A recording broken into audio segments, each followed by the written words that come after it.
Hey guys, welcome to the Liberal Hive Mind, a place where we work diligently every day to save the world from the evils of communism. So it's been the topic of conversation over the last couple of years that the American left is becoming increasingly dysfunctional. You know, the Democrat Party is a big umbrella. If you look at the Republican Party, in terms of policy ideas, both economically and socially, for the most part, people fit quite closely together. There's not much differentiation. On the left, you go from corporate Democrat to green-haired human being Portland person who looks like some sort of botched scientific experiment and whose views on the world and lifestyle also seems to be some sort of, human experiment. Wacky stuff, let's just leave it at that. We've covered it over the last couple of years. And so getting back on focus here, there's a whole lot of, let's call it, ideological difference and diversity under the Democrat banner. You can view this, of course, as a positive thing. I mean, it's diversity, right? Diversity of ideas, unless you're Christian or Republican. But you could also view this as a recipe for disaster, a boiling pot. You got all kinds of different people who represent totally different things, and in some cases, totally opposing viewpoints on important issues. And so at some point, the pressure is simply going to be too high, and the dysfunction is going to lead to what people would describe as political cannibalism, the Democrat Party cannibalizing itself. Well, friends, we might be seeing the first couple signs that this is exactly what's happening. Apparently, all it took was Hamas propaganda infiltrating the university system to cause the chaos to begin. Let me show you guys exactly what I mean by that. We got some stuff to get into, so let's roll the tape. All right, folks. So at this time of year, you would expect all the protests to be targeted against the evil MAGA Republicans, right? You would expect BLM to be on the streets, for the latest PSYOP to be deployed. You'd expect Antifa to be doing Antifa things, but instead, all the protests that I've seen seem to be in the form of young leftoid activists protesting the leadership of their own party. This happened to Nancy Pelosi over the weekend.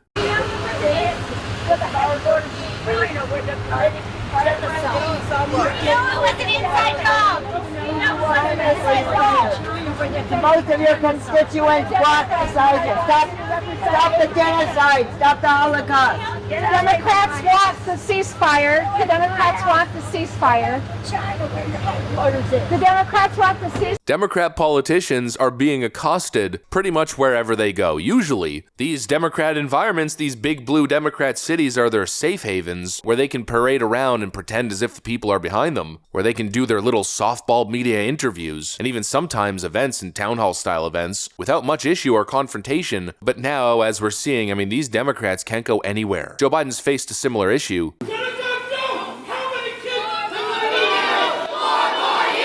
And so we're seeing a huge fracturing of the political love affair of late between Gen Z voters, like Harry Sisson on TikTok keeps telling us, are just madly in love with the Biden administration. Well, apparently not so much anymore. That love affair between Gen Zers and the DNC, and specifically the Biden administration, seems to be no more. In fact, it seems as though they're dubbing Joe Biden Genocide Joe, and Nancy Pelosi's now getting accosted in the street over her support of Israel. And in the clip that I played earlier, I'm not sure if you guys caught what Nancy said at the end there. She said, "Return back to your headquarters in China." The Democrats want the ceasefire.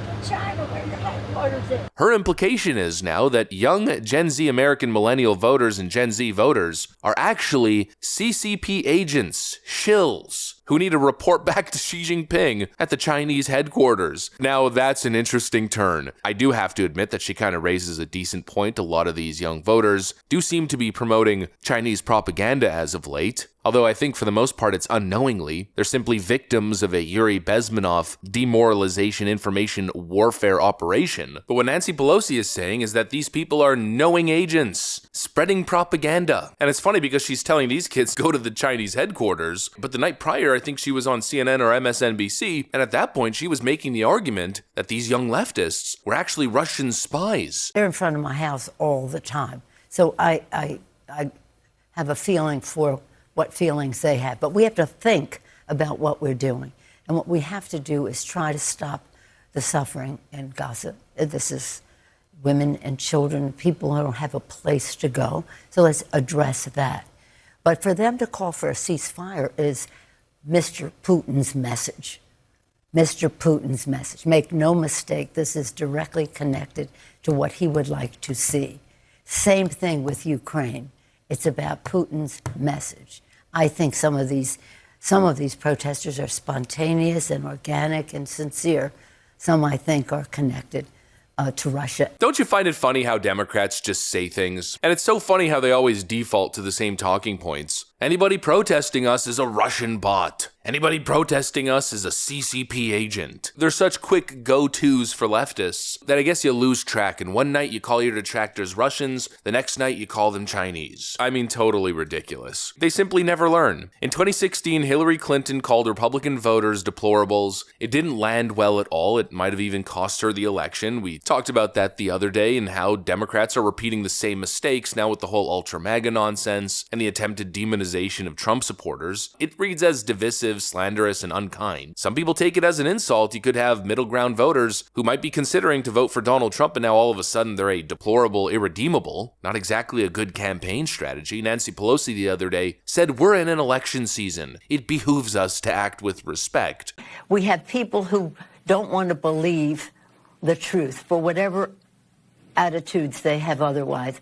But again, during this period, this campaign year, it behooves us to speak with respect for all concerned in a unifying way to bring people together. We remember that, right? And then instantly, as the Gen Z millennial left starts turning on her, "You're all Russians and Chinese spies." Okay, let's see how that works out. Leftist woke academia has created a little army of out-of-their-mind activist communist revolutionaries, and now it seems as though Democrats are struggling a little bit to deal with that reality. It's already having effects. Teen Vogue says that Biden and Democrats are losing Gen Z support, claims they may not vote at all. The left-leaning magazine claims that Americans belonging to Gen Z might not be voting in the 2024 presidential election, saying that some would rather abstain from voting than vote for a candidate in a system that they cannot support. Yeah, no wonder these young kids have been convinced that Joe Biden is supporting a genocide in Gaza. No wonder they aren't exactly motivated to vote him into office again. AOC the other day was confronted on this. Protests this week have called the president Genocide Joe. Some of your colleagues have accused the president of supporting genocide, including Rashida Tlaib. Do you agree with that word, genocide, that the president's been supporting a genocide, or does that go too far?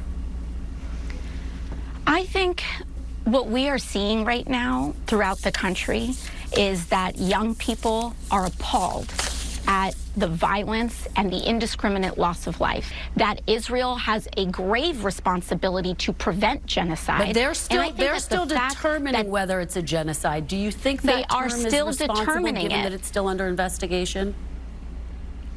I believe that they're still determining it. She refused to answer the question outright, and so you essentially know what that means. The woke left is tearing itself apart from the inside. There's corporate Democrats who are essentially corrupt capitalists entwined into the elitist bureaucratic class who benefit from the expansion of government. They're of course part of the lobbyist class. And then you have these wackos. I don't know how they can live under the same roof. I'm seeing divorce in the future, which isn't exactly surprising. Look at countries with parliamentary systems. The left tends to fracture itself in different sort of cliques. The neoliberals, the communists, the socialists, the green people. It's only a matter of time until this relationship breaks apart. Anyways, that's what I got for you guys. Hopefully you enjoyed the video. If you did, make sure to leave a like and possibly subscribe. Thanks for watching, and I'll see you on the next one.